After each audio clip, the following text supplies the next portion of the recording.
Nighttime I be dreaming, but it feels so real. And sometimes I believe it, I mean even though I'm breathing, it's me shit I don't feel. In the daytime I be working. It's so repetitive and redundant to the point where I'm almost offended that I have to explain it so cautiously, but I don't want people to think that like I'm trying to call nobody out or anything like this. I'm just saying that right after somebody's album drop. Right after. And we know what postpartum attention is. We know that people are infatuated with your story and your life after you pass. What I'm saying is, this ain't new. People accuse P. Diddy of this. If I know that I can make $2 million off your album and you just a pawn to me if you alive, but I can make $10 million off your album if you dead, and I don't see a future for you, and I don't see any kind of way that you're gonna do anything for me in the future, like a Triple X or like a Speaker Knockers or like a Pop Smoke, to where it's just like a man, you hot, you buzz, and I'm trying to quick flip, quick flip. Like, yeah.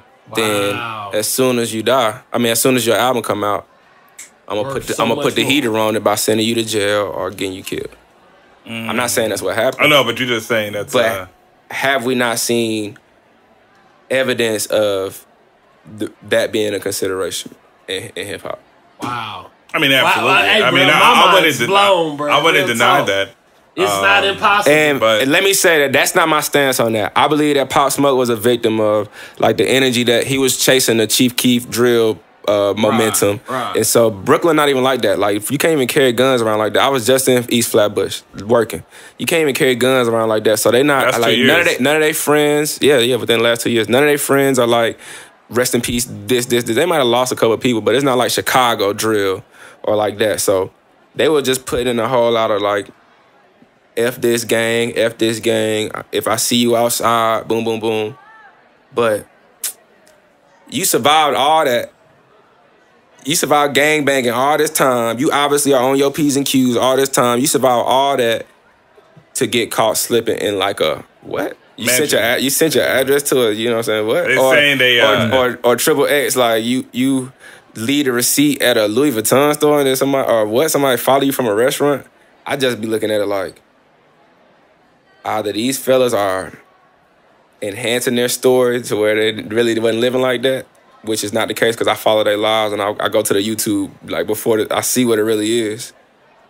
Or it just makes financial sense for me to market this. Could it also be, and this is what they're saying, maybe a robbery type thing going wrong. He was probably being followed. Maybe he was flashing money prior to that. He had an IG where he had a whole bunch of money. Yeah. Flashed it, and that day, right, he was killed. You think people are following him? Probably.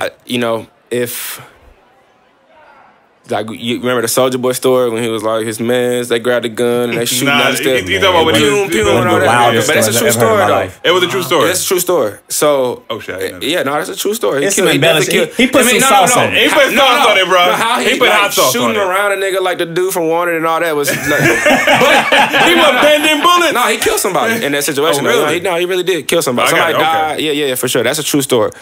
Now, if we saying shootout, my man's grabbed his 9, my security fought the dude, he ended up coming through the studio, but if we rolling with my posse, we in my $2.5 million mansion, with security, with cameras, with however we rolling, because we rolling like that, because that's what we say we rolling like. And he was the.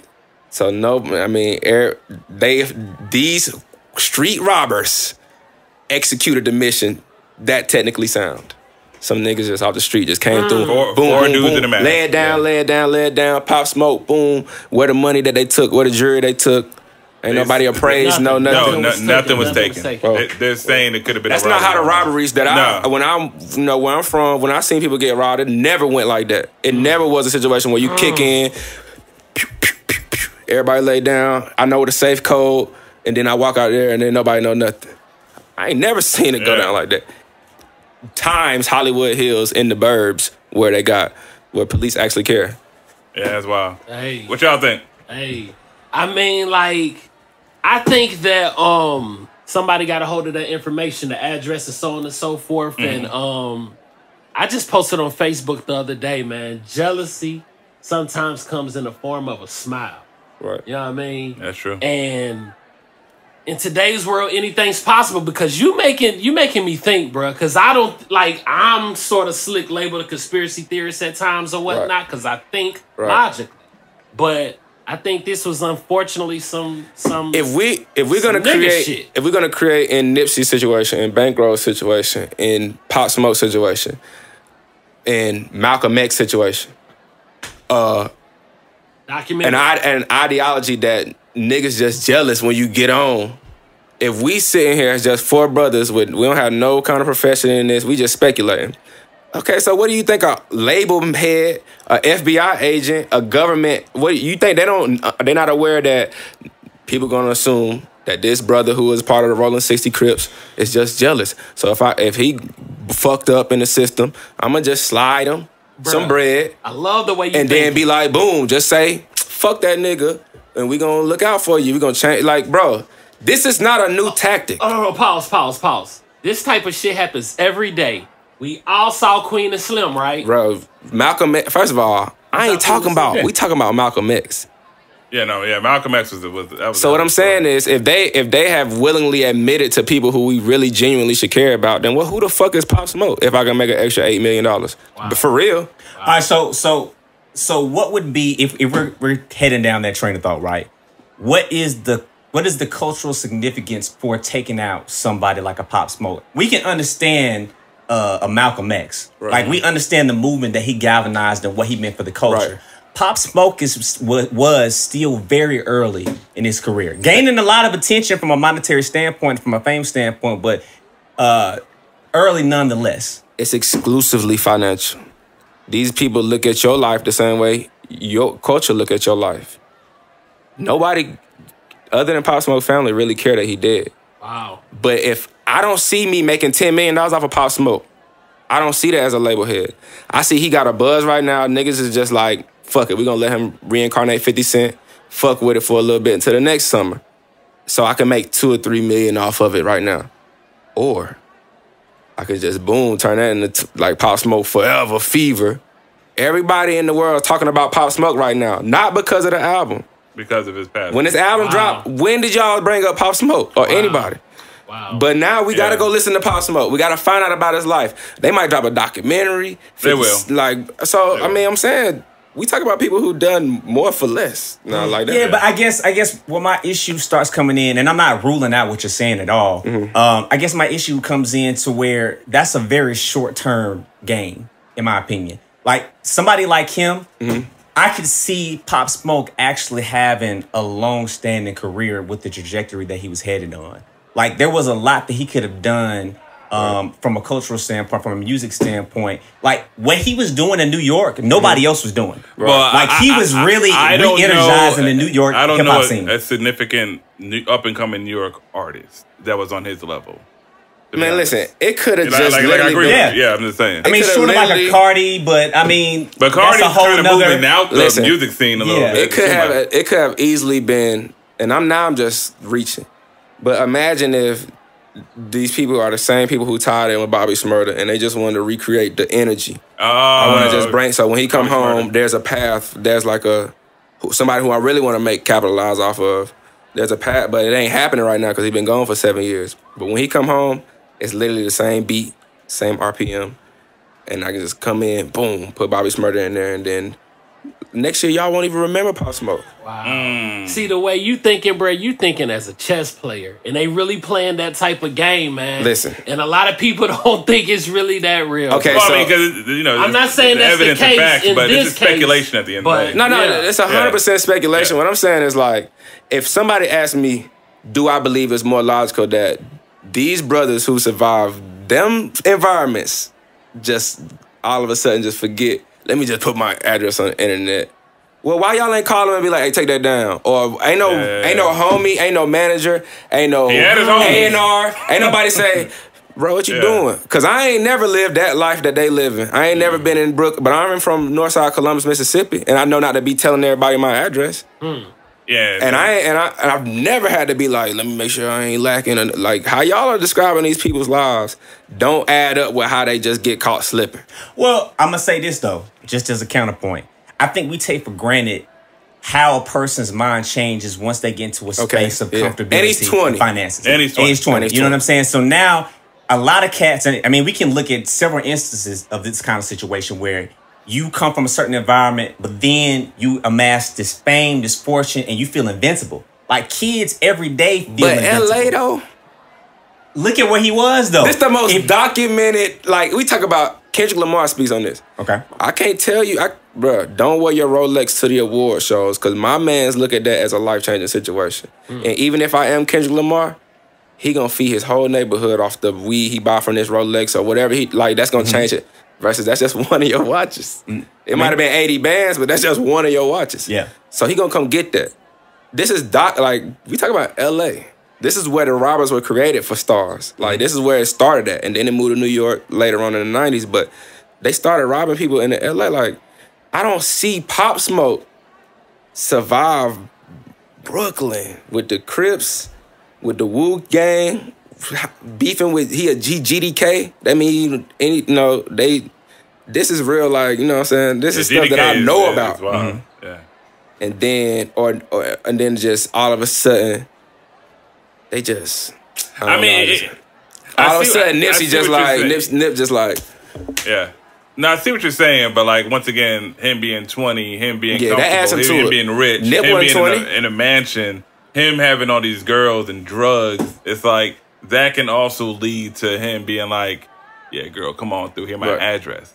And then it could be that one mistake that he made that was his final mistake. It's always one mistake. Yeah. I'm not saying always. But it usually is. Yeah. Like usually anybody that has had any type of notoriety, it's always the one time that they got caught slipping. When you look at the story of what's my name, American Gangster, Denzel played this. Frank Lucas. Frank Lucas. Yeah. Frank Lucas, the way that he moved was very meticulous until he got to dealing with that woman. When he came to the game. Went to the boxing match. You know what I'm saying? And that's where everything. He got to impress her. And he break his the code is to lay low, play slow. But he like, I do got this shorty. I want to just show her a good time. I want to get fly. And niggas like, damn, this nigga. Who is this nigga? He's stupid fly. But I think what people not considering is that even in that situation, Denzel look at it like, all right, this is a calculated move. This where I fucked, like, this a different kind of fuck up for you to post your home address right on the internet. I don't look at it as like a travel, like the ball bounced off of LeBron's knee. Type travel. I look at it like Steph Curry when he threw the behind the back pass in the finals. Like, what are you doing? We in the finals. Like, this ain't time for all that shit. Nobody got time for that. Bro, we made it out of. We made it. Literally. Chief Keef ain't got caught. You know what I'm saying? And this is a different. But I look at them as similar characters. Man, listen. Are they? Because to my understanding, and correct me if I'm wrong in this, right? Chief Keef is still somewhat in that environment. Definitely. Him, like little Reed.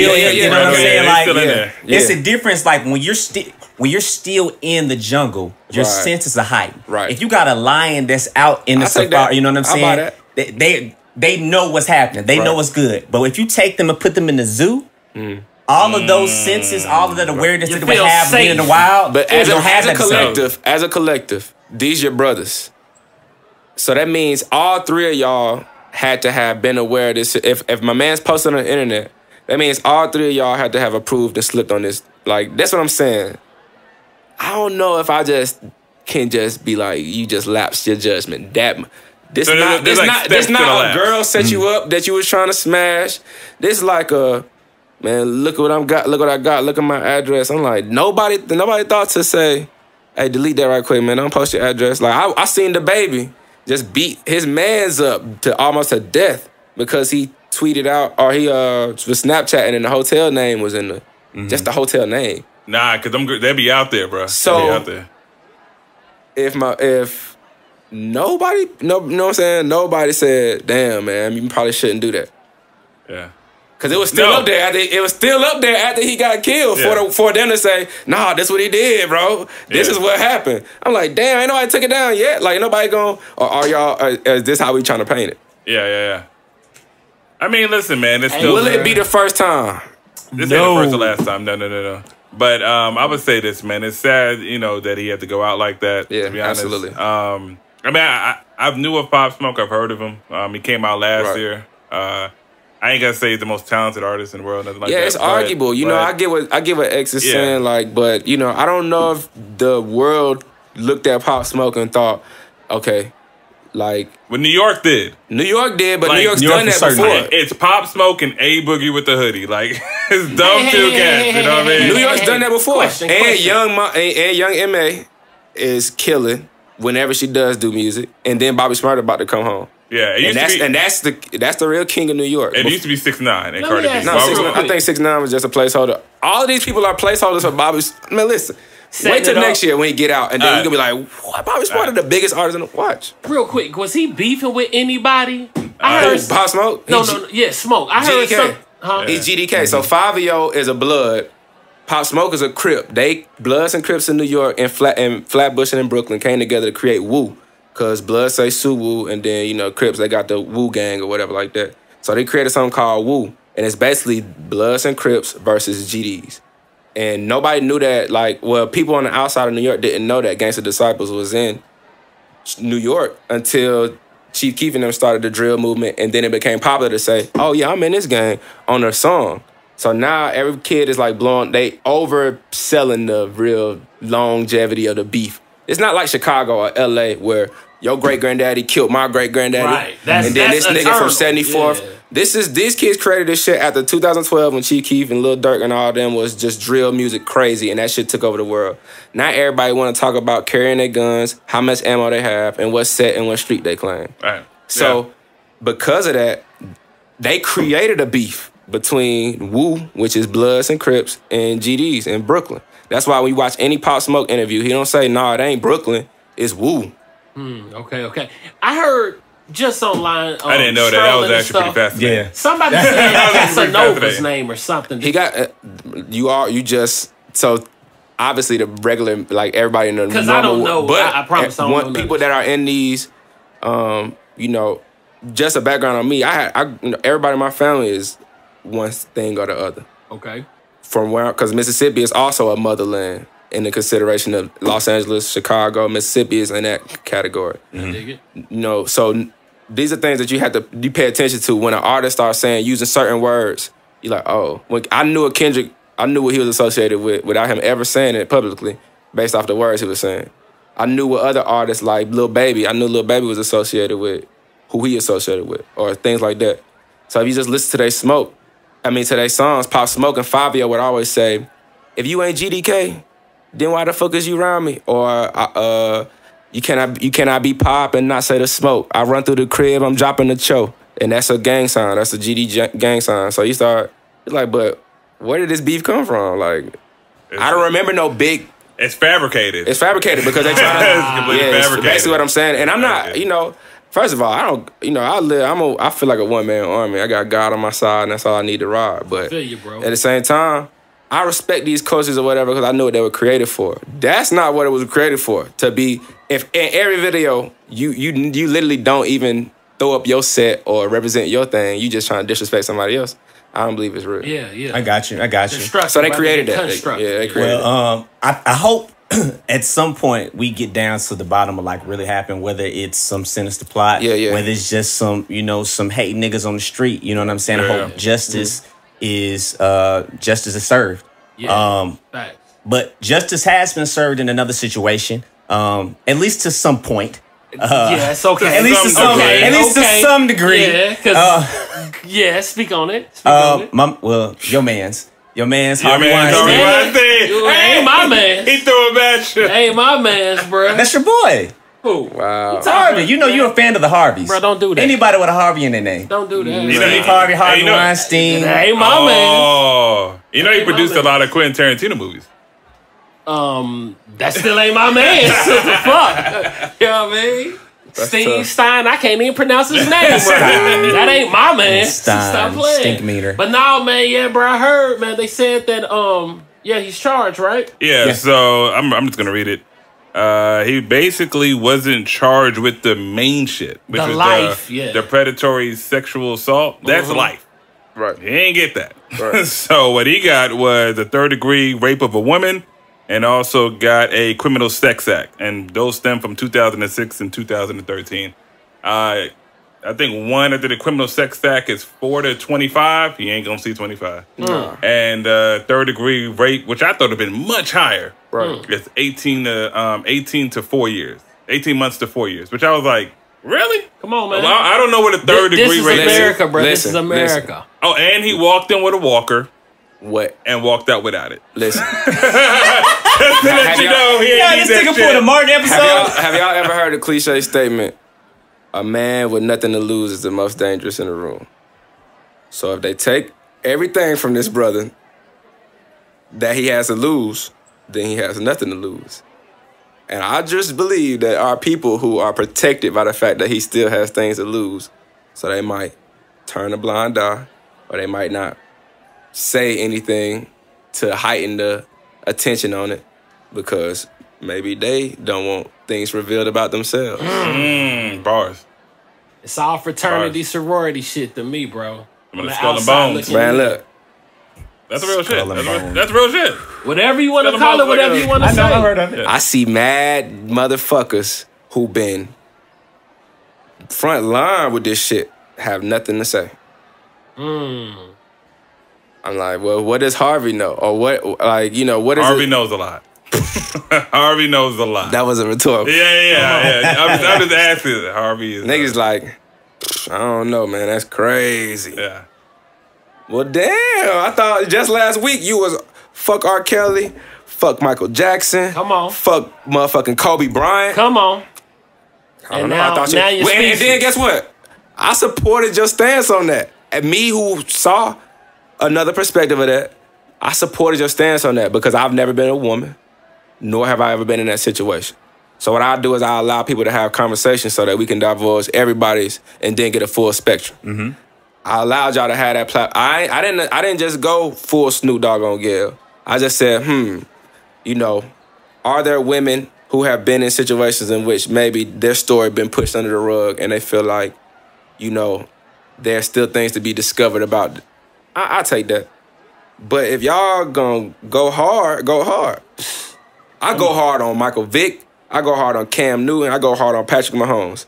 They all black quarterbacks, and I all support black quarterbacks being selected. But if you making bad decisions or if you ain't playing a good game, I'm gonna go hard.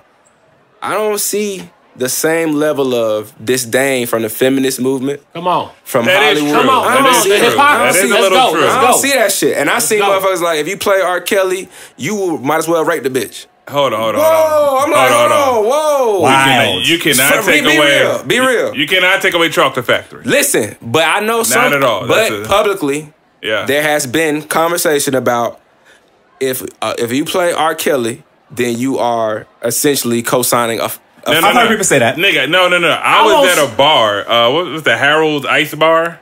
Yeah. Over there, somewhere in Atlanta. The guy cut in an R. Kelly record. Every woman damn near got up and said, no. And I was like, play that shit. You know what I'm saying? That's two-step. You know, that's a classic. But I know me. Right. I kind of an ass. So I'm like, I like his music. Do I agree with what he did? Right. No. Fuck that. I listen, don't agree with that. But the music is nice. don't agree with what anybody did then. Don't agree with what Elvis did. Yeah. Don't agree with what Theodore Roosevelt did. Don't agree with none of that shit. I'm just saying, don't hold. If we're gonna do the same crime, then just give everybody the same punishment. If you rape, if you forcibly have sex with a woman against her will, I don't give a fuck. 20 years, everybody get that. But if it's based off of whatever else, Because it's whether Harvey how much Weinstein. money you have, Yep. yo, I'm not saying it's based off Wait, his skin color. Is that what Elvis did? Yes, Elvis Elvis had Elvis- a 14-year-old Something like bride. that, yeah. Okay, so reason I'm bringing this up. I feel like I'm a big person. That's not me saying let R. Kelly out of jail. That's saying put Elvis in jail. No, I know that's what you're saying. Yeah. What I'm saying though is I feel like context and nuance is very important when you start having conversations about different stuff like this, right? Okay. When you look at the culture, and again, this is not in defense, but if we're gonna have the conversation, you got to look at it from the truest perspective. Okay. At a certain point in time, the way that society, and it's not just here in America, the way that society looked at men and women and them having relationships with each other was very different. Right. The legal age of consent at a certain point in time was 13, 14. Like it was normal, whether it was the white community or the black community, for men who were 10, 20 years older to take women as their wives that were that young. Specifically because women that were 13 and 14, that was known as childbearing years. Right. Because at a certain point, women literally died trying to have children in their 19, 20, 21 years. You know what I'm saying? So when you look at a person like R. Kelly, for me personally, when you start getting into particulars of what R. Kelly did, it's not about Aaliyah. It's not about him and that marriage for whatever. It's against the will. Yeah, it's about the actual manipulation of young women in their minds and not taking the accountability and the responsibility of what it is that you're doing with them. Because if you look at people that took on young wives at a certain point, it's like, yo, I'm marrying you. Like, I'm taking you into my household. I'm taking responsibility and charge over you and making sure that you're taken care of, as opposed to an R. Kelly. I'm using you and abusing you and just kicking you to the curb once I've gotten my desire out of you. Because we get into gray areas of psychology. Like, what age are you is consensual, psychology? What age are you able to really logically consider we get into that gray area. For me, it's never gray when you add against their will. So what I'm saying is, even the Elvis one is a bad example. I'm only comparing that because of how people look at you, view you. But what I'm saying is, once somebody says, bro, you could be the blackest, you could be Martin Luther King. If I find out you did something with a 14-year-old who wanted to marry you because that's the standard at the time, versus if you say somebody against their will and they 30, those situations when it's against somebody's will, I look at them all the same, whether somebody 50 and they stripping or whether it's a 2-year-old who can't defend themselves. If it's against their will, then now you are all y'all put in the same category. But that's not what I'm seeing. That's not America. Basically, the hypocrisy of America. This is what I want to speak on. Okay, the women that accused Bill Cosby, we don't know who they are. We don't know where they from. We don't know if they was with it or whatnot. Now, these women with Harvey, these are professional actresses. These are like, we just saw these females on TV the other day. You know what I'm saying? They not doing anything for clout or none of that. They not chasing money. You know what I mean? So this dude is walking free as hell. This dude is in jail. But it's because what's valuable about Harvey, who's walking free? Even if now he's, he was walking free. Harvey. What separates them is more than, I'm telling you, it's not race, man. It's about what Harvey know. Because Bill Cosby, he might have been acting in an independent, manner. That might have been how he was thugging. But this was a group. A crew. This is a cult. Okay. Everybody in here know that if shit hit the fan and this man feels as though it's the end of the tunnel and I'm gonna die with this on me anyway, he might feel as though everybody need to go down. Yeah, because Harvey's definitely connected to Hollywood. I mean, it's a fact. And if you look at a situation like Epstein getting assassinated, you know what I'm saying? They're not connected, are they? I don't know if they're ever connected or not, but I think the principle remains the same. Man got the minimum that he can give without a riot, because people are like, look, I'll write a letter for you. I'll make sure that this doesn't get publicated on my platform for you. Bro, that shit. But first of all, Kobe walked away without being charged. All charges dropped. 15 years later, 2 days after the man died, niggas like, I don't know, I think he raped her. I'm like, damn. That's wild. Yeah, that was wild. Versus people who we seen on TV just the other day, and he getting charged, and we got evidence. And niggas like, man, look, we're going to put, this how it's going to go down. Niggas explaining. I'm like, Yeah. Y'all just know shit hit the fan. Just like Jim Carrey been saying, if shit hit the fan, everybody fucked. All of us. I'm just the nigga ain't scared to go down because I'm settled my peace with God. Is that Jim? You said Jim Carrey? Jim said that? Carrey go Yeah, I heard crazy. that. Jim Carrey go crazy. Jim Carrey That's go what I'm crazy. talking about. Yeah, I fuck He with like him. everybody need to burn at the stake. If they was out there, they need to burn at the stake. Ain't no innocent. Ain't nobody innocent. Just seen Sonic the Hedgehog the other day, bro. Cause look, cause Him, that dude, Jim Carrey. I know. I'm just saying the connection. think about is wild. it. And what Jim Carrey's saying is not everybody's in the act, but if you in there, you know. And if you decide to say, man, that ain't got nothing to do with me, or like, oh shit, I'm trying to keep my job, fuck that shit, then you know, you part of this too. I think with Harvey Weinstein, they're gonna give him the minimum, basically because they do not want him to expose Hollywood that they know that he will do if he did life. So they got rid of the predatory sex assault. They got rid of it immediately. I don't know how we didn't get that. Man, you know how many brothers in Rikers Island right now? Man. But less evidence. Son. Less evidence. With a girl who was like, no, it was my boyfriend. It's like, yeah, bitch, you 16, bitch, and he 18. So we sitting in the jail. Yeah. Like, what? Both in high school. Both in high school. Hell, we got situations back from Columbus like that. Bro. Us being in school, I've seen at least 3 situations personally. For less. They're trying to That's get rid of messed up. Randy Moss for the Listen, same for less. shit. And it's They like still be this. there. It's Yeah. like this. If I answer the phone, if I know you got a beef with him and I answer the phone, you like, hey, tell him to pull up right quick. I'm getting hit with accessory. Even if I only was like, all right, yeah, what's up? Just tell him to pull up. I'm getting hit with accessory. If Harvey Weinstein don't have nothing to lose, at minimum, y'all getting accessory. You sent that girl to my reading. You knew I wasn't finna. You know she can't get this role. Know what time it is. You know she ain't getting this role. Or this young man. Yeah. You know he ain't. Come on, man. I got Denzel. He in mind, Sit man. with this young You know what I'm man. saying? You know he ain't getting this role. Hey, don't Terry Crews that dude, man. Don't Terry Crews that, man. Look, they got her in the office. She like, he called. Let me make a call right quick. I got this young talent. She's been working. She's been doing all the comedy clubs or whatever, hyping it. She excited. They get over there. He letting her read. He like, I don't really feel it, but I want to help you. I want to help you figure. Give a little smile roll, and then he just keep promising her, like, man, look, I can figure this out for you. I can figure this out. And bro, come on, man. It's Hollywood. It is Hollywood. Hey, It is Hollywood. it's deeper than rap. And then Definitely. motherfuckers get 30 years old. They're like, wait, what?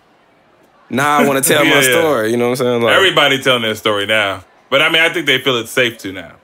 As back then, bro, they didn't. I feel wonder like- how many. Like I'm a man's man. I believe this is a man's world, but I think it's nothing if women not in it. Say it again, bro. So I wonder how many women just at the time when it was just like pure,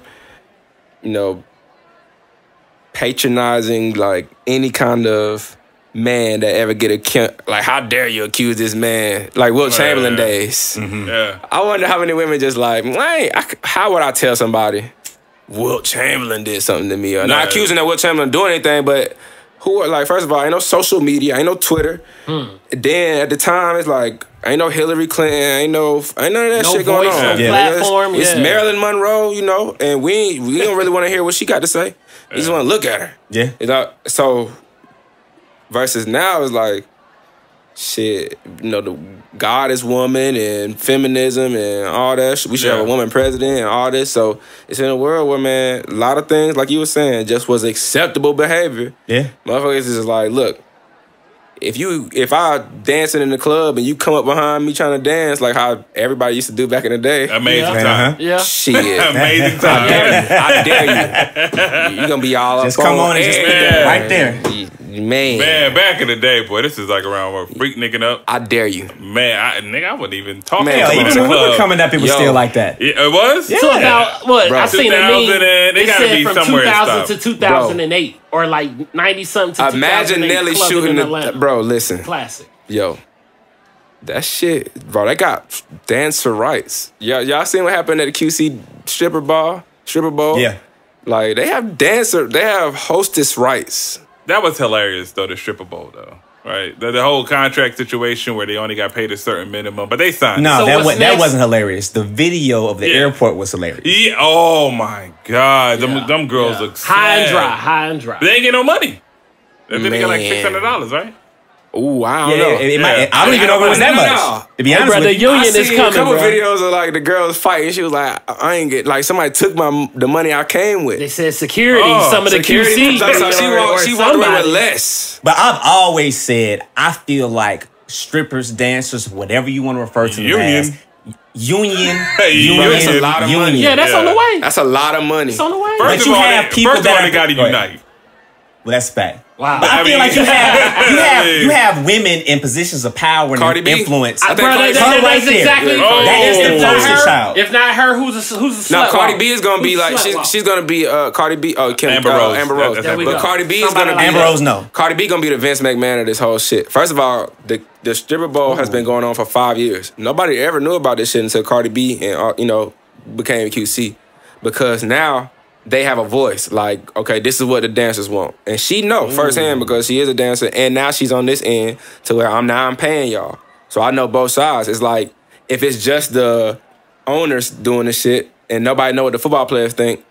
We don't know about motherfuckers not getting CPA or not getting no market shares. We ain't know shit about that until football players formed a union. And then they start being like, all right, this is shit that we really need. Like, nigga, y'all getting $50, $60 million. Like, nigga, you know what I'm saying? You don't even know. We don't know. We just see hundreds of thousands of dollars on the floor and we think, damn, man, if I was a girl, I probably would. We don't know what's going on unless there's a voice to say, oh, fuck no. There's a split, a pay-in. I got to cover travel. I got to make sure I got somebody with me. So when I got to cover their fees. So when we leave and I got a bag full of 10,001, somebody doesn't bust me on my head. They ain't get no bag, bro. Bro. They got it. They got a like 600. Like someone showed the contract. Ain't nobody leaving no bag of money. Ain't nobody leaving no bag of money. That's hard. Because according to QC, like he was saying about the lights and the setup and the marketing, and you're coming there to pretty much promote yourself. We will pay you, but you can't put any money. If you notice, no money was in there. And what Cardi was saying was, what Cardi was saying was, it went like this. It blew up. Basically, every girl flew in on their own, like, I'm just flying to the stripper ball. It was only 80 dancers that was contracted out. And then they tried to be like, okay, this is happening. It's about 120 girls in here. 40 of them that we ain't had nothing to do with them, whether they busted, ugly, whatever. They just came down here on the precinct of it's stripper bowl. And now we want to accommodate y'all. So this how we're going to do it. And so the 80 contracted dancers who were hand selected by QC got whatever they got. And then 40 women who just thought, I'm going to fly into the stripper ball, was like, hold on, when I go pay a buy-in, just like if I'm doing it in my city, they thinking I could just come buy in or do my pay-in, get my bags checked, go in the back. Whatever I make when I'm doing my solo is mine. Whatever I make when I'm doing my floor dances is mine. And then we split, the overall pot in the end. That's how I go in Atlanta on a normal night. They thought they could just fly in and it'd be like that. Like, I'm going to pay in. What's the pay in? I got $1,000. I got $800. I pay in. It's like, hell no. First of all, we already got our dancers. What y'all can do is walk home with this and promote yourself. But see, this is where QC has to take responsibility and accountability. You know what I'm saying? Like, if you're going to do something of this scale, you have to make sure that this shit is structured in such a way you don't have these type of issues or problems. I didn't like them coming out saying, man, we just enjoying it. We it's contracted like, somebody else to handle that. Like, QC. Yeah. We just nigga, I'm started. just QC. That's Birdman. Like, your name is on it. They basically saying, what else I'm supposed to do other than get 10 millionaires in one room for y'all? I did my job. It's like, bro, this shit say QC stripper ball. Yeah. So no matter what happens, if somebody get hurt, if somebody fall, if somebody come up and become a next Cardi B, it's all gonna be associated with QC. And see, once again, though, this is why I say stripping has become an actual viable, it's a company, respectable industry. You know what I'm saying? It's always been around, obviously. That's since the beginning of time. But it's real money. It ain't never been real money, bro. This is real money. Well, it's never been real money for the actual dancers. It's been money for the people that control it. Now, but what I'm saying is the dancers now are the ones that have leverage and power because now they're out front and center. It used to be a time where you didn't want to tell anybody that you were dancing. Exactly. That's what I'm saying. No, beyond that, you didn't want to tell nobody you was throwing your money. Like, I know Joe Budden and Nas and all these guys was at the club. I never heard about it. They made movies about it or whatever. But these guys, like Future, like this next level of the money phone Drake generation, what they do is they get $60,000 for the walkthrough for the strip club. And then they write in, okay, I'm gonna pay $25,000. Like I want to go ahead and get $25,000 at once. Like this is the new thing to do. This is how, because these are the A&Rs. The dancers are the A&Rs. We know that. We know we're not taking the money to the DJ or the radio or the label heads. We taking the money to the strip club, especially in Atlanta. Yes, sir. Lil Baby, you can go catch. I seen 21 Savage in the strip club by himself with house shoes. Gucci Mane by himself. I seen all these guys just doing my thing, going out with my guys. Like, oh shit, they go 21 Savage. He literally not doing nothing, taking 10,000 ones in there. And then when his song that he just made with whoever come on, he gonna go crazy, and he gonna see what happens. Because if it go crazy, if all this, it's like hitting jackpot. Sorry, it's like hitting the jackpot in the casino. Because these are the A&Rs. That's how all the songs been getting broken since Esco and Gucci Mane. But that's why you gotta know. You have to know as the person that has the power. You have to know your value. Yeah, and exactly. You have to get your value at some point. My stake that it can't be Amber Rose or nobody. It has to be Cardi B, because she capitalized off of solely this image, this market. So I feel like she can be the spokesperson to where it's like somebody who's sensible on both sides. You've occupied the dancers. I mean, you employed the dancers, and you've been employed by the clubs. You know, you at least know what is fair. Yeah, I feel you. Because the dancers ain't gonna be fair. They're not gonna be like, well, if I go out there and bust it open, I should take all. No, they're not gonna. Of course, she's gonna be rational. She's gonna be like, okay, how? Boom, boom, boom. I don't know. I don't know the secret formula, but she's gonna have the insight more than niggas who ain't never did nothing but throw money. Yeah, right. I feel it. So, all right. So, based on what you're saying, right? You're saying that, which I mean, I think that we pretty much know. I don't know how many other people understood that how strip clubs work and breaking music, and how that came into a space to where people really started breaking records. Absolutely. That's a testament to really how far the music industry has evolved and what it has turned into. Yes. Right. How has the climate of how the industry has changed really affected you and how you do what you do in terms of moving through the industry, promoting your music and different things of that nature? Well, it's I think that it applies to like 95%, the 95%, which is, people who have a talent that's like a collective talent, where it's like, I'm not the best at this one thing, but I can produce, I can, or I had this story, I come from this neighborhood, I can tell this story, things like that. But I still feel as though it just changed the trajectory of what I wanted to do with my career. I went from wanting to be, the people's champ like DMX to where I almost want to just get a cult like Tech Nine or Currency, and just to where no matter what the temperature of the industry is, my 100,000 fans gonna travel no matter where I tour. They're gonna be at every festival I'm in. They're gonna be at every show, and then I feel as though those bags gonna balance out in the end. That's dope. It might not be up front the way if we, do it the structured way, but in the end, it gives me 100% of 100 instead of 10% of 1,000. So I'll just bet on myself. Gotcha. I love that, bro. I love that. I feel it. Yeah. I mean, I think that's the way it needs to be. And I think we talked about before. What was it we were talking about? Where I said specifically, like, you have to get to a space to where you better yourself. I said this a couple episodes ago. The game just went on IG today, right? Yesterday. He said he wished somebody would have told him that 20 years ago. Yep. Yeah. Because he came up in an era. He came up in which what he was doing was perfect, because the Mace Puffy situation. The game was like nobody was occupying LA when the game came out. There was no Kendrick Lamar. There was no Anderson .Paak. There was no YG. There was no none. There was the game. There was the game. Because 50, you saw with 50 Cent and then Kanye obviously, but with 50 Cent, Jay-Z, Kanye, like it became to the point where if it wasn't Atlanta or it wasn't New York, nobody was listening to it. And then 50 Cent. Dr. Dre was like, Dr. Dre wasn't even finding people from California. He was in Michigan and in New York and shit like that. So the game was just like in a perfect environment. And he even feels, somebody should have told me, I should have just taken 100% of 100. Because we don't own his masters, especially now from the documentary. And so now if nobody want to hear you, it's hard, man. It's hard to get up at 40 years old, my kid in middle school, and then go tour and then go get this on the road bag the way you did when you just out here thugging, sleeping on the floor, sleeping in the studio. Yeah. Nobody want to be doing that. Yeah, people think that touring life is all grandiose. Man, that shit is nasty. tough. Man, because IG makes it look like that, man. The listen, girls and the money. It's like, oh, that. man, they having balls. If you, bro, listen. He said, listen, fuck that. I've been touring independently since about 2015, like real legit tours at the Southeast, from Florida to Texas. And, man, it's just a situation where if, at minimum, I just want to sleep in my bed. We can go we can go sleep at Four Seasons. I still gotta be like, damn, I hear people down the hall. Did I fucking put my address out there doing, you know what I'm saying, type of shit? Did somebody see me coming in? Or whatever type of situation. And I'm a D-list celebrity. So imagine that heightened to if you Drake or if you somebody to where it's like, everywhere I go, I had to pay for everybody to get here, all my people. It's a job.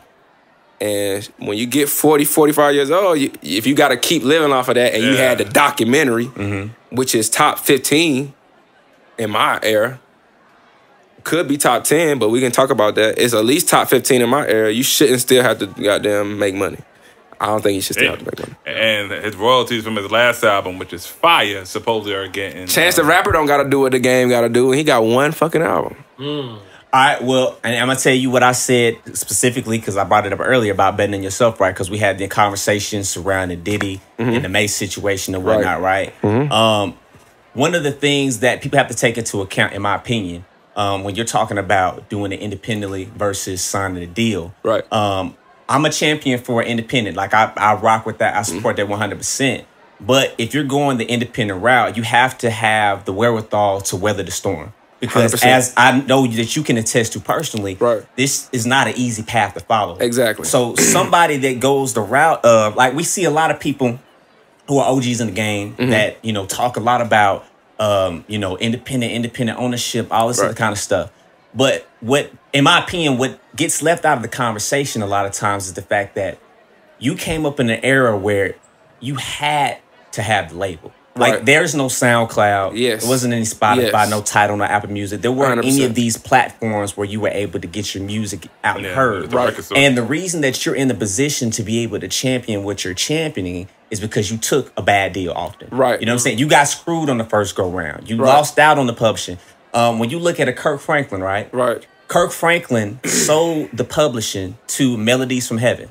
To date, probably one of the highest grossing songs that he has ever created. I want to say it is. It might be the highest grossing song. You know what I'm saying? I just looked at those stats. Bad situation, obviously, in hindsight. It's like, goddamn, I sold that. I'm not getting no money for this record. But his career catapulted from that one record. So even though, he took a bad deal on that, he might not be Kirk Franklin as we know him now had he not done that. And this is my thing. Like, I think I'm transitioning into like a older statesman, somebody approaching 10 years, independent. I look at it as though when I talk to younger artists or people who are in their first like couple years, where you still have this, I don't know, it's not reality. You just, man, I'm gonna just drop this song and then somebody gonna come sign me and give me $10 million or whatever. Like, I used to think I was just that talented in the beginning. So I see that often, especially guys that come to me, they are lyricists and they're trying to find their way. And I just tell them, I'm like, I'm not anti-label. I've never said I was anti-label. But with the evidence provided by Kirk Franklin and every other artist since then, which they didn't have, and SoundCloud, YouTube, Bandcamp, Tidal, all the resources, Apple Music, Spotify, everything. My own website, my own IG page, my own Twitter, and the strip club, like we talked about earlier. I look at it as like, why would they sign you for any other reason than to exploit you if you wouldn't even sign? Would you sign yourself at this, if you weren't you and you were a label, would you sign yourself and you have 500 plays on your last song? It don't make no sense. So until you get to that point where it makes you, and then you want to know what's gonna happen, you're gonna put out that independent project that's acid rap or that's Slauson Boy 2 or whatever. You're gonna put out that, and then the label's gonna start talking about deals that make sense because you wasn't ready to be signed. But you know what that takes though? that takes you being honest with yourself about where you are in your career. And which if we you're know not a lot of rappers if you're not don't ready do. to do that, which goes back to initially before we started this conversation, I told you why I appreciate media like you guys, because I don't want no yes man, and I don't want the people who just gonna fuck the culture for any like. I want people who are only adamant about pushing the culture forward that gave them a platform. Meaning, if I'm bullshitting on a project, don't not tell me I'm bullshitting, because I need that. So if I wasn't always at the point where I was honest with myself. Like, first of all, I never felt like nobody could lyrically rap better than me. I never felt that. Not even when I used to listen to Eminem, I always used to be like, well, yeah, that's fine as far as putting words together and doing backflips and shit, but nobody can tell a story like me. And like, I get that from Nas and Cole, and like, I tell the stories of to where now you in Northside Columbus, or now you know about the friendly city, or now you know about this neighborhood. So I looked at it like, I'm almost lying to myself though if I think that's all it takes is for me to be talented and tell a good story. And then I grew to where I didn't need people to be gonna be brutally honest with me. If you can't do that for yourself, you fucking yourself. Or if you get people around you who gonna be like, man, bro, if every song you play, this is how I judge it. When I'm picking out an album, if I got people around and then they say yes to all the first 10 songs I play, I'm no longer considering their opinion no more. It makes sense. Ugly real, yeah. I'm no longer considering their opinion no more. I need X to be in here and be like, even if all the songs, I'm not saying, bro, I'm not making no bad songs, but we making an album which is bigger than me and you. It's for if we trying to feed our families, we trying to do something great. Every song, every word I write, every line I write isn't gonna match with this. Like, it can't be that. So if you're not brutally honest to that level of yourself, then you gotta surround yourself with people who gonna be like, man, that's just not it. Or else, bro, listen. Yeah, I agree. You gonna sign a deal when they competing over you. Then sign a deal. When it's like, man, Interscope is saying this, Atlantic is saying this, I have this for myself. Now it makes sense for Nipsey to partner for Victory Lap, or for Chance to partner on Coloring Book or something. It makes sense for that. But if you sign a deal, you got 12,000 followers, then it's only because they feel like there's a way they can exploit you, like in a manner in which you might lose your life for sales. And I don't want to even get back into that. But bro, why would they give you money if you ain't made no money yourself? Yeah, you see that. You see like a lot of artists that come out of nowhere. Like, I ain't trying to put no names, but like a YK Osiris who just kind of shot at nowhere. NBA Youngboy got a $2 million 5 albums. He's the #1 streamed artist on YouTube over Drake and Adele. Bro, he's over 1 billion collectively. Like, someone posted all their streams. It's like 5 albums for $2 million. That means you're gonna triple your money off of YouTube alone. Damn. So when they were doing it, nobody was having these conversations, or we didn't know, because hip hop was just born before you were. So, you know, it's not like people had 10 years, 20 years into where they could reflect the way they do now. And they shit like, if Joe Budden gonna get on here and shit on me or shit on Lil Yachty, I'm like, well, damn, you basically are doing what you used to call people out for. You used to say, man, I wish we had this information. I wish I would have known publishing versus royalties versus writing, how this works. Okay, but now you do. You've been fucked. It's 20 years.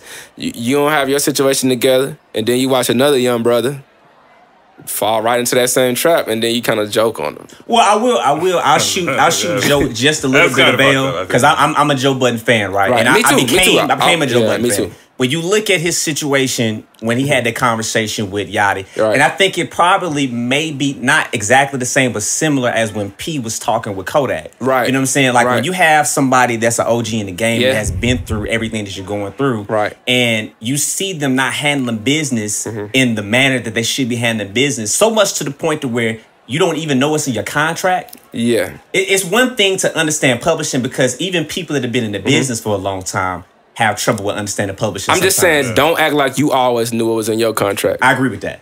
So if you're gonna come to me and you're gonna chastise me for like, or whatever, it's a difference when I always thought about, like, when my pops would punish me for something that, like, I've done before and then, like, I shouldn't have done again, versus when it's something that I direct habit that I picked up whether it's like being involved in the neighborhood on South Side or whatever like that, it's like, well, you know, these people tell me these stories about these neighborhood hero stories about you. Like, where would I get this?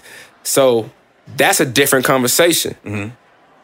A lot of these conversations, and I love Joe Budden right now is my favorite because I feel like nobody's gonna give it like that perspective of it right now. Charlamagne's kind of transitioned from that. Yes. And so nobody's gonna give like, man, I don't give a fuck how you feel about it. If you bullshitting, you bullshitting. I respect that. I just don't want it to seem like I'm doing some shit that's just. For You think these young brothers who ain't never even counted $5,000. Yeah.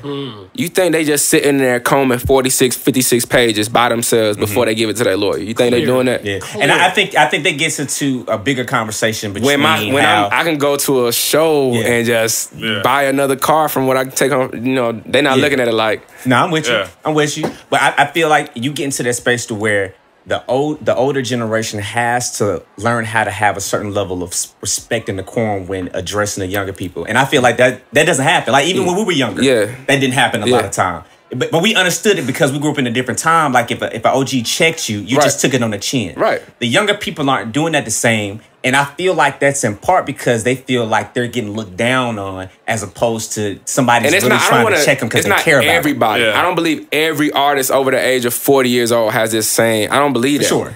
Matter of fact, I hear people in that same category champ, like even Nas. Like, this is a different time. I don't care if you don't like the music.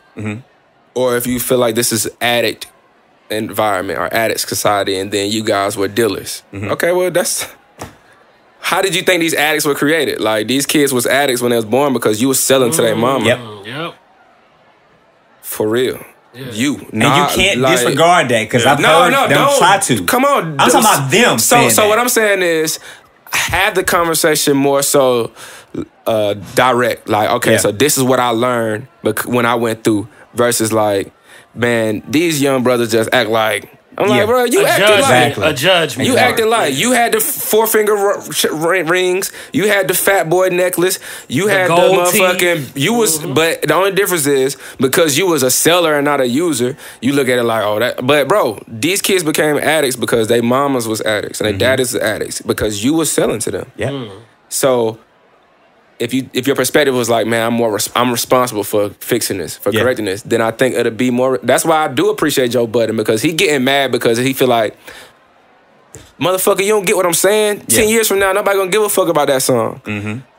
So you gonna need to make sure that when it do get spun, you don't even know how much you make off of that shit because you don't care. Because you can go to a show and get $60,000, $70,000, $80,000 a night, and then that little $15,000 check every month don't mean shit.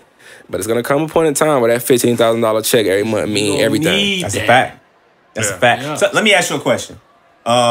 Because you spoke earlier about Game and how he kind of came up in the perfect storm, you know, from the area that he's from. Right. You've seen all of these meccas, you know, arise over the years. You know, obviously New York, where, you know, all the shit started. You see LA. You look at a lot of what happened in Miami. You look at what's currently happening with Atlanta. You being an artist from Mississippi, and, you know, as a person, for me personally, watching yourself and watching a lot of other people come up, you know, specifically in Columbus, we had a very big music scene. You know what I'm saying? Doe Belly, you know, got signed at a certain point, I think, with RCA. J Money. J Money, you got Scar. You know, you got a lot of people that came from Red, you know what I'm saying? Red got signed? I think he did something with Boosie early.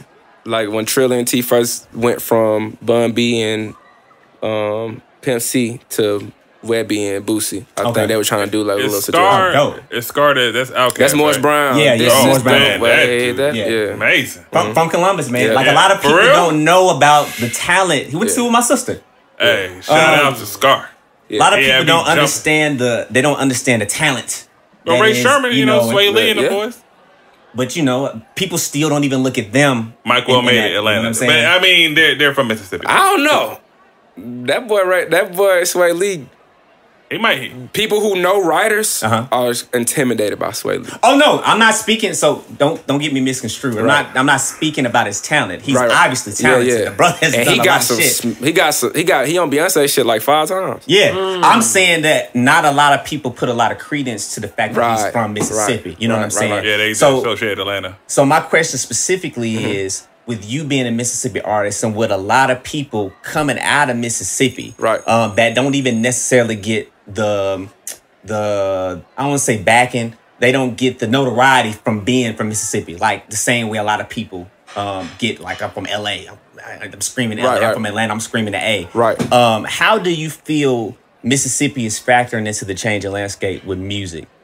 Well, I think that is, first of all, if you look at an overall perspective, just not just a notoriety, but I think that people don't, it's a misnomer that people think nobody knows the history of music in Mississippi, or like people don't know about all of these legends and how blues and jazz and even rock, like, I think that aspect of it is known.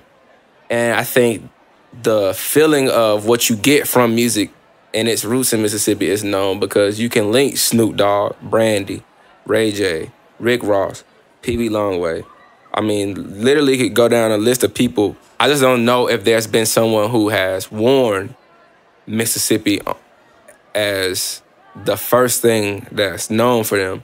The way that people have with California Love coming from Tupac, or, you know, Empire State of Mind, or, you know, Nas and them, how they represent Queensbridge and stuff like that. It wasn't just, it's just a secondary notion that, oh, this person has roots in Mississippi. But when you do look at it from an overall perspective, like the pioneer, even this is the same in sports. If we just like delve into people who've changed the game, it has Mississippi written all over it. Literally, I mean, I'm telling you, man, for real. It has Mississippi written all over it. And it's just amazing to me that so many people have come from Mississippi that have blown up that nobody would ever know. Like, no, people don't know Rick Ross is from Clarksdale, Mississippi. Or people don't know Brandy. Oh, I didn't know that one. Yeah, people didn't know Brandy, about Brandy and Ray J and Snoop Dogg and all, you know. They don't know about it because it's not necessarily something that people just... It's not attractive. So, I mean, it's not Atlanta, it's not Cali. I mean, you gotta admit that at some point, from a marketing standpoint, Absolutely. Rick Ross being from Dade County, Miami. Yeah, sounds yeah. way better. Don't get it twisted. Listen, You know what No, I'm but still, saying? you It's gotta just take some type I of know, pride. but you know what I'm doing. You know what he's doing, right? But It's those not- places- I heard. Listen, Go ahead. a lot of people don't know about like Pee-wee Longway, but he often Pee-wee Longway often referencing like he said one line. He was like, "And I'm back selling gas in Mississippi" or something like that. He just certain things they say to where it's like, okay, well, why would you say that? Why? It's not cool. It's not marketable to say Mississippi. So only reason you're saying it is because you have and then that's what makes me go and then Google and then figure out. I'm like, oh shit, this man, both his parents from Clarksdale, Mississippi, or whatever. And then for whatever bigger than life reason it is, people will have a conversation about the generation of rappers that came post 2005 and put Crit in their top 5, but only in private. And he from Meridian, Mississippi. I've never heard him say anything other than Mississippi. So what I look at is like, it's a mixture of people not wearing it and then people not wanting to see it, unless it's just like when nobody talking about it. Like behind closed doors, we acknowledge it, but it's not the same as saying Watts. You know what Watts is. You know what Inglewood is. I don't gotta explain to you what Watts and Inglewood is. I have to explain to you what our fucking Glenwood or fucking Boulder Crest, because you know about these things from all the stories you heard. You know about these areas.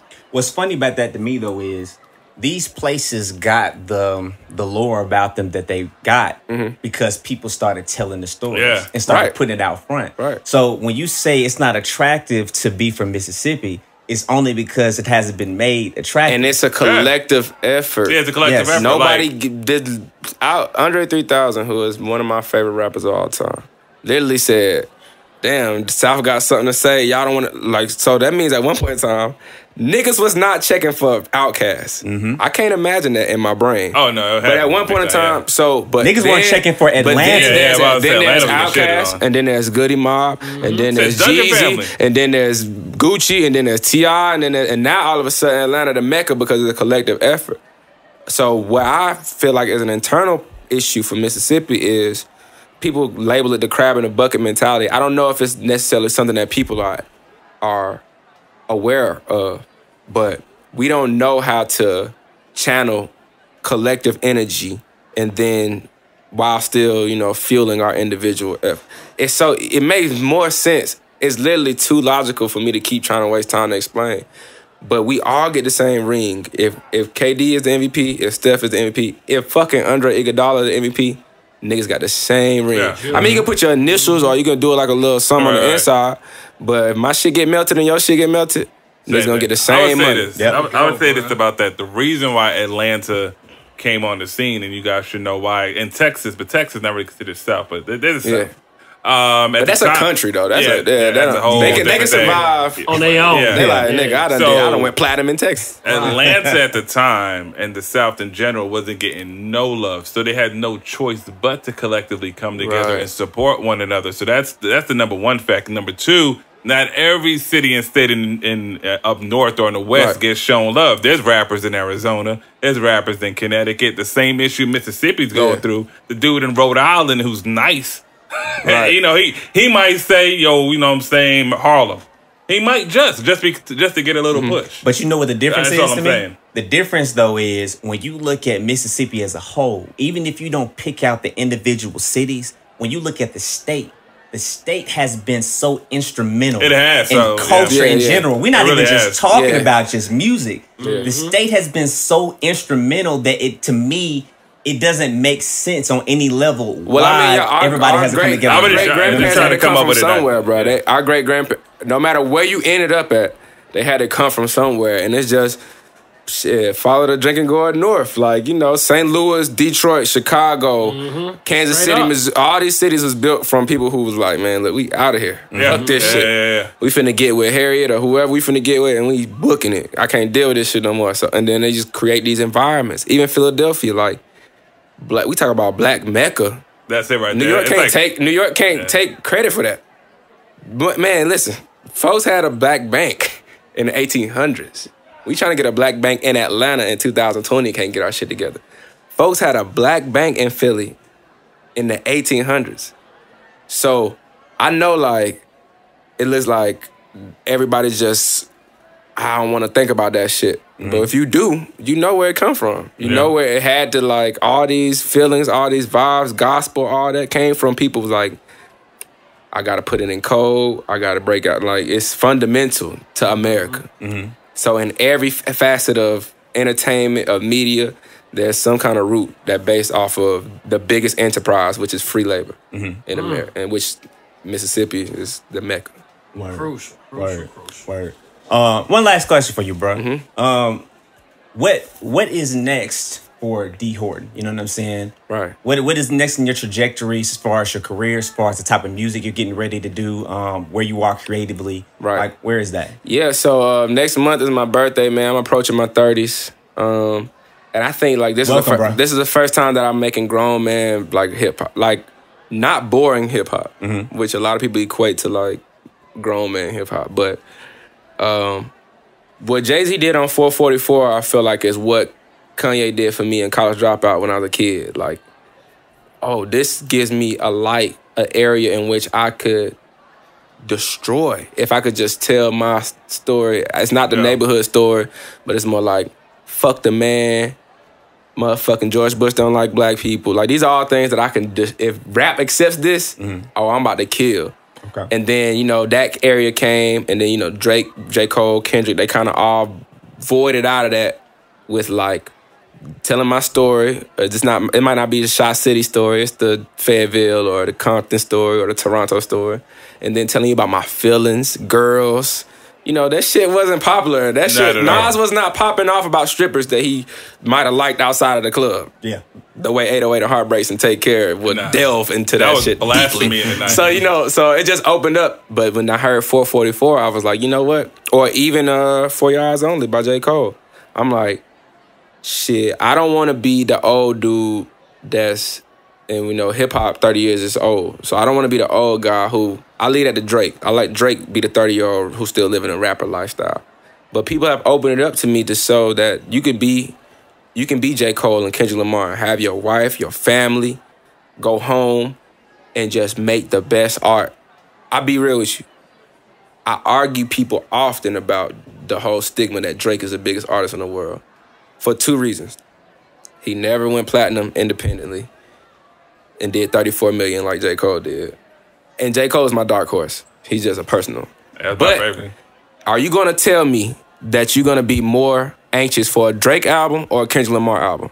Kendrick, by a lot. By far. I don't even think I waited up for the Drake album last time. The last album I waited for was Scorpion, and then I was like, this is 2 albums now. Nah, Scorpion was not If you're it. reading this, It and wasn't. Scorpion was like, You ain't like if you're reading this, it's too late? I know. I ain't I like serious? I thought that was Oh, that's his dead. best project. That might be number 1 or 2. Okay, that's fine. That's fine. But I'm the original Drake fan. I'm the first Drake fan in the history of the So world. far gone and take care of No, you. before that, I'm talking about October Very Own. I'm talking about Oh, you Jimmy. talking about Replacement I'm talking and about Trey Songz. closer to my. I'm talking about like Rapper Drake. comeback season mixtape type shit with No the singing fucking Drake. So, but he was the boy. So I was the one who originally thought this might be the most lyrical rapper to come out of this group. So imagine where I am now with it. I thought I wasn't a Section 80 early. I heard J. Cole and then I was like, okay, this is my personal favorite, but I know this ain't gonna be for the world. I heard Crit and I heard Big Sean's Finally Famous joints, and I was like, I like Big Sean because of the Detroit situation, Crit because of the Mississippi situation, J. Cole because it looked like me looking in the mirror, how he telling his story and stuff like that. But if y'all gonna say it's between Drake and Kendrick who gonna be the most lyrical, at the time that I could have entertained that kind of conversation.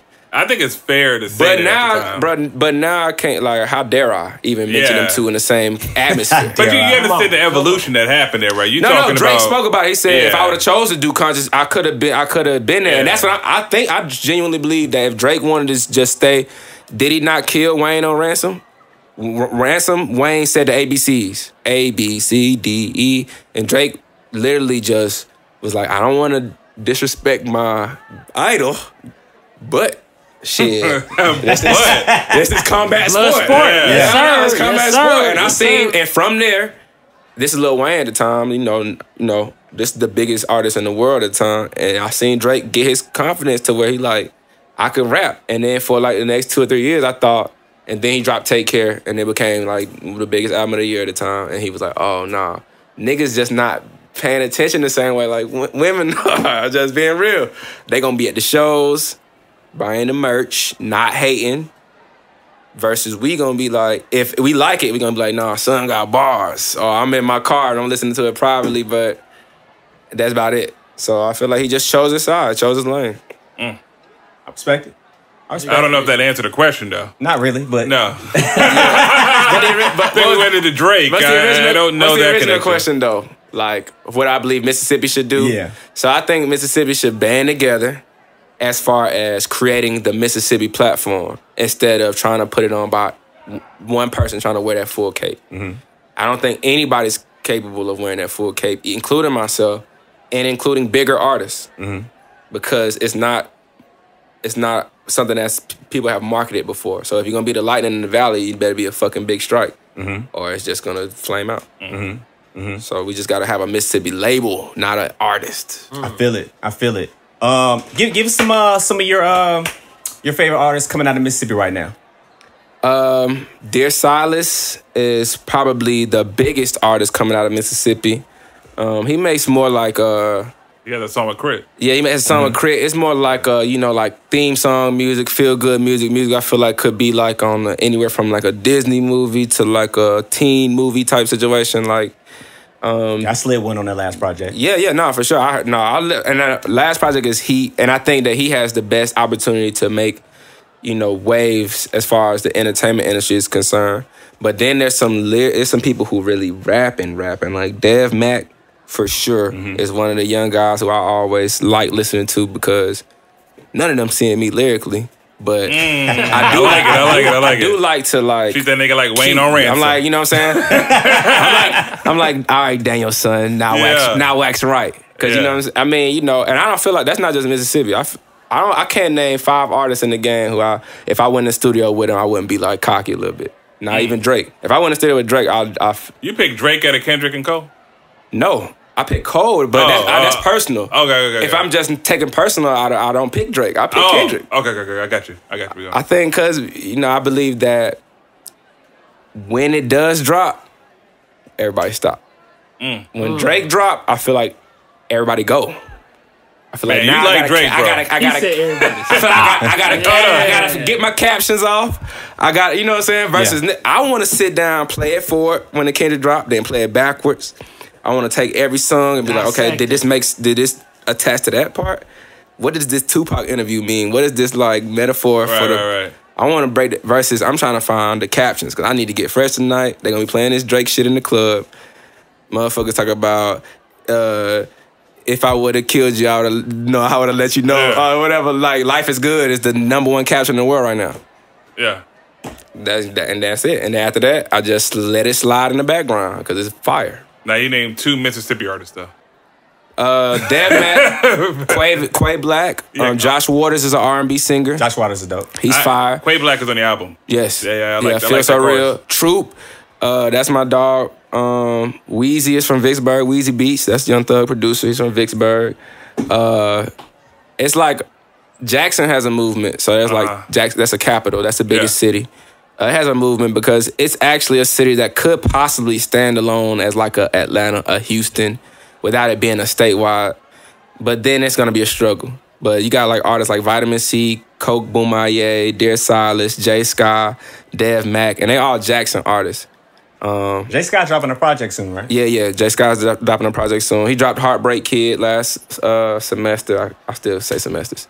Last fall. Last fall. Well, you about to be 30, man. You gotta get that. Yeah, it just, for me, like the music I make is like college kid music. So I'm just like, all right, is it spring semester or fall music? A fall semester. Because in fall semester, I can't compete with the football games. But I feel it. You know, once it's spring and it get warm and the Greeks having 8 weeks and stuff, I go eat. Yeah. Word. But that's, man, listen, we really appreciate you. I appreciate y'all, today, man. Bro. Fire. Dope conversation. Where can the people find you? KS_D Horton, spelled like Horton Here's a Who, on Instagram, Twitter, DaveTheRapper.com.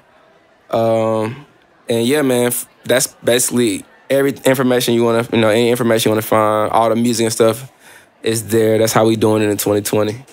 And also you can find me like in the credits. I think that's a hidden bag that people don't know, but I bet you heard me last year.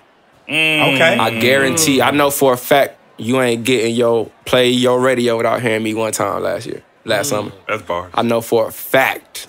But people we ain't got to speak on it or whatever. Oh, man, no roll the resume. Flex on these niggas real quick, man. Get cocky on them. If you can outshine Drake, go ahead and say your shit. Y'all remember Confessions, the wave that Confessions was. You might catch me on the next Confessions with some heat. Okay. You might could find me in Summer Walker credits. That's big. I'll see. Now I gotta go read. Yeah, go read. Go read. Big. JID's my man. Black's my man. I grew up with them. Yeah, for sure. I was trying to put these niggas on. They Nah, was shitting on me for a month. I was not shitting on you. You said he was trash. You said he I never said no. I'm not gonna let you do that. I never said that Jid was trash. I never said that. What was the words? What I said was, for me, I can't really rock with Jid at that moment because I felt like he sounded too much like Kendrick. That's a long way of saying trash. No, it's not. What are you talking about? That's a long way. Mike, you're not gonna take this narrative. No. You're not gonna do that. That's dope. He ain't call him trash, but I remember the wave that y'all was like, nah, he sound too much like this. Now, did I not give him his props on that last joint? joint? You gave him mad props. I feel like now, Jid. That's my man. That's so all everything that's going on just been blessings from God. Definitely wasn't bragging at all, but because I've created these relationships, through, and I think that's the most important thing I can tell the other artists is like, no matter where you go, be a good person because shit, it could be somebody who ass trash as hell, who gets an opportunity, and then 5 years later, that's true. They like, that is very true. I remember when you fucking. I mean, bro, listen, as long as it doesn't take food out of my family's mouth, I'm willing to try to like overlook it for you because man, I just know how that shit come back. So I've just been good with these people before they was popping. Motherfucking. Yeah. You can play Jed right now, a song from 2016 called "Bears Like This" on the Earth Gang album, and here's a line says, "Me and D Horton, we go back like the 4 horsemen, and I've always been the shortest because every time we take a picture together, and every time him and J. Cole take a picture together, they be like, damn, this nigga Jed is short." Yeah. So It's just a little. Or if you listen to Dreamville's album on you on that? Sacrifices, you hear Earth Gang says, "I wish my metaphors was as good as Hortons is." I remember that. Yo, that's what's up. Niggas be sleeping on my man, bro. They be sleeping on him. That's my family. That's my family. Just to make it clear, he did not say it was trash. I don't want. Yeah, don't do that. Shout out to Earth Gang, Jizz. Shout out to Squad. Matter of fact, we're gonna get y'all together and we're gonna put y'all together so y'all can cook. Oh shit, let's do it. Oh my God. Yeah, we're gonna put them together so they can cook. Hey man, let me ask one question just off the top. Can you name your greatest hip hop album? Me? Yeah. Hands down, easily. The Sessions 2. Yes. Okay. The Sessions 2, 2006. I think it's a top 10 hip hop album of all time. I don't put any other album I've dropped in the top 100 because of the lack of resource or whatever it may be. I just missed. I listened to my Sessions 2 album next to College Dropout, next to Reasonable Doubt, next to Hell is Hot, next to motherfucking Get Rich or Die Trying, and I don't feel like there's 10 albums better than Sessions 2. I swear to God. I do not feel that. X was on there. Yeah, it's a dope. I'm definitely gonna check it out because I heard. I rap beside King Los, who is Whoa. I rap beside him on there and held my own on third. I got man. Listen, I play that album back and I'm hard on myself. This shit is a top 10 hip hop album, man. A top 10 hip hop. The Sessions 2. It just timing. I just gotta walk in it and then let it happen how it happens. But in my unbiased opinion, as a consumer of hip hop who listen from everything from KRS and Rakim to Lil Uzi and fucking Chief Keef, I believe Sessions 2 is an album that when I'm gone, it'll still be alive. Dig it, bro. I respect. Just got at it, my nigga. Yeah, go ahead. Just got at it. Add that. Word. Yeah, for sure. And then let me know. Let me know if y'all like, man, get that shit out of here. Say it. I doubt that. I heard Lighthouse. Yeah, okay. I don't that. put Lighthouse in the same. I know, but you've been there. Yeah. I think Lighthouse was I adapted to 7 tracks. I'm a body of work type artist. I don't really get it done in one track. I like the album, and then y'all will pick the single like we did with Third Base off of Sessions 2, but that's never been my formula. I saw Kanye kind of explain the whole 7 track, 35 minutes of extension. I fell for that shit. And then Lighthouse, I tried to force my message into every song because I didn't want to miss dropping a hit because it's only 7 tracks. Mm-hmm. And then you get confused in there because some of the shit you don't know if you want to listen to it for the message or listen to it for the song, and then it gets missed. Sessions 2, that's my first album ever. The Sessions 1 is a mixtape. And it was just a perfect storm of I lost my grandmother and I was having my first child at the same time. And the only way for me to survive that shit was because my grandmother raised me. She like the most important person in my life. The only thing that kept me alive was the fact that I knew I was about to be a father. So I'm like, to a baby girl. So I'm like, okay, well, I can't just fucking lose it, but I gotta figure out how to deal with it. So I wrote this album. And man, that shit give me chills, bro. That shit give me chills, man. The first song is called The God Particle. That show you where I was with it. The third song is called The Particle Reference. That's Fibonacci. I'm definitely gonna check you out. That's Fibonacci. I know where you vibing on, bro. Right. That's same length. Yeah, same like wavelength. Word, man. Yeah, man. Well, listen, man. We appreciate you joining us Likewise. once again. Anytime. Man. Mississippi Stand Up. Anytime, you always welcome back on that show. For sure. So with that being said, we're about to get ready to wrap. And we appreciate everybody tuning in. As always, everybody has a seat at the cool table. The bell's about to ring. Until next week, we out. Peace.